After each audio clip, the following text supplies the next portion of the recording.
नमस्कार, मी पंजाब डक. आज आहे 22 जुलै 2025. मी म्हटलं होतं ना 21 जुलैपासून राज्यात पावसाला सुरुवात होईल, 22ला थोडी व्याप्ती वाढेल. तर पाहू शकता हे पाऊस सगळ्या महाराष्ट्रामध्ये सुरू झाला आहे. बीड जिल्हा, लातूर जिल्हा, परभणी जिल्हा, जालना जिल्हा सगळीकडे जवळपास हा पाऊस सुरू झालेला आहे. आणि राज्याला आणखी शेतकऱ्याला सांगू इच्छितो की राज्यामध्ये 21, 22, 23, 24, 25, 26 तारखेपर्यंत दररोज वेगवेगळ्या भागात चांगला जोराचा पाऊस पडणार आहे.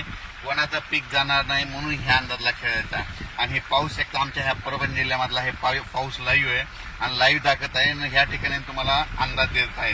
त्या राज्यात सांगायचं झालं तर धाराशिव जिल्ह्यामध्ये पाऊस कमी होता, तर काल धाराशिवकडे गेलो होतो तर तिथल्या शेतकऱ्याला तिथं आनंदाची बातमी दिली, तुमच्या धाराशिवला देखील पाऊस येणार आहे. त्याच्यानंतर बीड जिल्ह्यात देखील गेलो होतो कडाष्टीकडे, तिकडे देखील सांगितलं की बीड जिल्ह्यामध्ये देखील पाऊस येणार आहे. तर बीड जिल्ह्यामध्ये रात्रभर पाऊस चालू आहे. त्याच्यानंतर जालना जिल्ह्यामध्ये रात्रभर पाऊस चालू आहे. परभणी जिल्ह्यामध्ये रात्रभर पाऊस सुरू आहे. नांदेड जिल्ह्यामध्ये रात्रभर पाऊस सुरू आहे. 12 तास झाले सारखा पाऊस चालू आहे. हिंगोलीकडे देखील पाऊस चालू आहे. त्याच्यानंतर यवतमाळ मध्ये बुलढाण्याकडे देखील पाऊस, जालन्यात देखील पाऊस चालू आहे. आणि हे आमच्या बघा परभणी जिल्ह्यामध्ये इतका पाऊस चालू आहे, जालनाकडे चालू आहे तर पूर आलाय नदीला. तर हे तुम्हाला लाईव्ह दाखवत आहे.